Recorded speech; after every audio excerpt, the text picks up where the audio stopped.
Би нэг юм тодруулмаар байгаа. Энэ нэг Trafigura гэдэг нэг компани байдаг байлаа шүү дээ.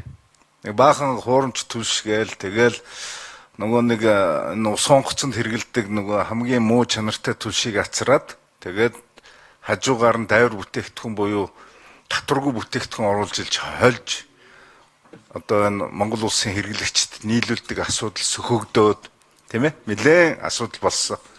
За тухайн үед яаж исэн бэ гэхээр зэрэг тэр татваргүй орж ирдэг зүйлийг бүрд орж гişүүн татвартай болгоё гэдэг ийм хуулийн төсөл санаачлал явсан. Би ажил хэсэгт нь орсон юм. Тэгэхээр одоо ингээд татвараас чөлөөлчихөж байна. Энэ уялдаагаа. Тэгэхээр тэр нэг энэ хуурамч түлшинд ашиглагдаж болох үйц бүтээгдэхүүнээ та нар яаж хязгаарлаж байгаа юм бэ? Зөв.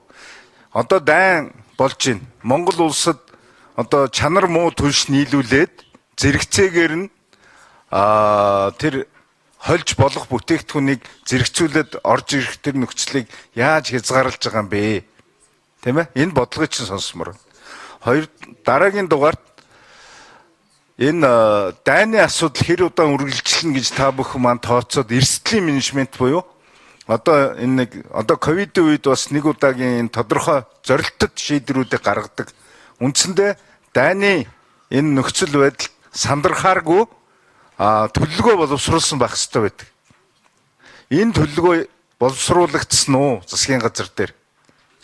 За тэгээд гуравт нь болохоор одоо иргэддээ энэ үнийн өсөлт 92 одоо ялангуяа нийслэлчүүдийн хамгийн өргөнөөр хэрэгэлдэг 92 гэдэг одоо бүтээгдэхүүн хэдэн сарын хэднээс нэмэгдэх вэ гэдгээ зарласан уу?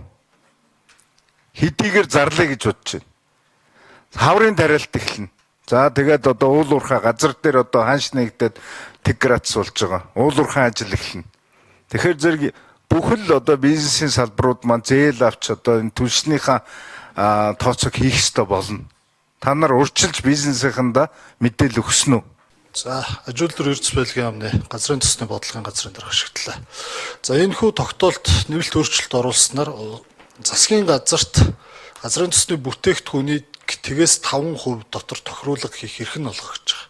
За, өмнө нь бол энэ тогтоол маань 25 оны 12 сарын 31-ээр одоо дуусгаруулах хугацаатай байгаад 92 автобензинийг зөвхөн галийн албан дотроос чөлөөлж идэг. Тэгэхээр төрөүний асуудаг дайвар бүтээгдэхүүний хувьд болбол засгийн газар тухайн бүтээгдэхүүнийхээ нэр төрлийг тогтоогоод тэглээ явах боломжтой. Заавал одоо тэр дайвар бүтээгдэхүүнийг тэглэхгүй явна. Тийм боломжтой. Зохицуулах нь тийм байна. Хоёр дахь асуудал.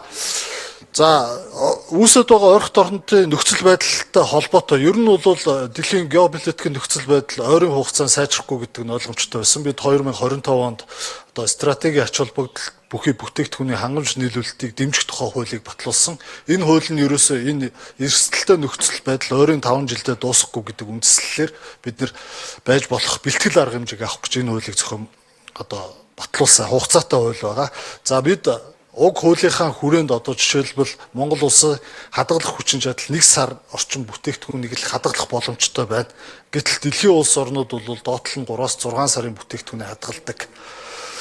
Мөн засгийн газрын үйл ажиллагааны төлөвлөгөөнд энэ 3-аас 6 сарын хадгалах агуулгыг барина гэж тусгасан заалт байдаг. Энэ ажлыг одоо их хэрэгжүүлэх гээд эхлээ явж байна. За одоогоор 20 орчим аж ахуй нэгжийн 24 агуулга барих төсөл одоо яг энэ онд багтаад ашиглалтанд орно гэд төлөвлөгөөгөө танилцуулаад эхлэхэд бэлэн болцсон.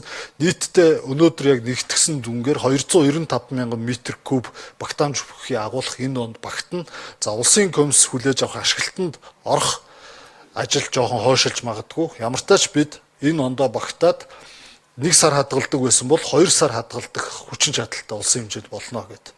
Энэ бол нэг том бэлтгэл ажил. За нөгөө төгөр тэр тариалан эрхлэгчдийг бид үнийн өсөлтөө сэргийлэхийн тулд өнгөрсөн 7 хоногт зохих арга хэмжээг авсан. Өнөөдөр 3 сард нийлүүлэгдэж байгаа хямд үнээр арай боломж түнээр тариалан эрхлэгчдэд шаардлагатай 10,000 тонн одоо дизелийн түлшийг нийлүүлэхээр хөдөө аж ахуйн яамтай санамж бичиг байгуулсан. Одоо аж ахуй нэгжүүдтэй яг гэрээгээ байгуулад ингэ явж байгаа. 4 сарын 15-ны дотор энэ ажлыг зохион байгуулж дуусгана.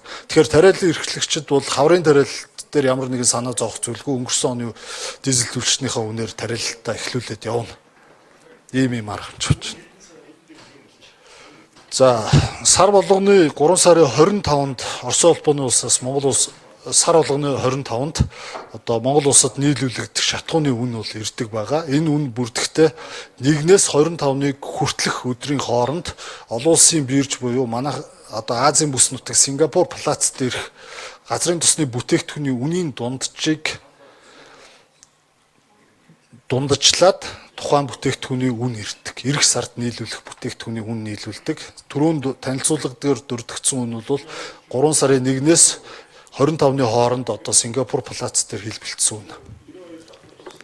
За 92 авто бензинийг бол бид нар 2022 онд яг өнөөдрийнхтэй адил нөхцөл байдал үүссэн.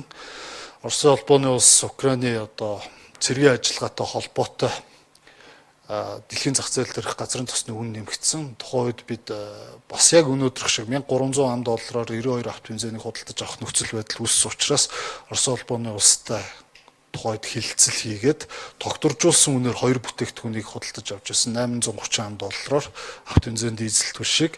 За харьцангуй